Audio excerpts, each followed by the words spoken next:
पसरहुँ यी पान पसरय पनिरङ्गे पसरहुँ हो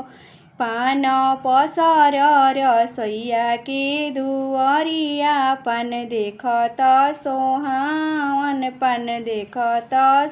से पान खैहे कवन देवा भिजिला बती सोदात हो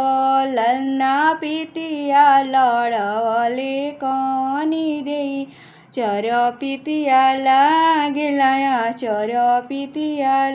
दुवारसी अहिले कवन देवर भाभिसी अरज करी होय भाभी कामना चेली कसेलो भइल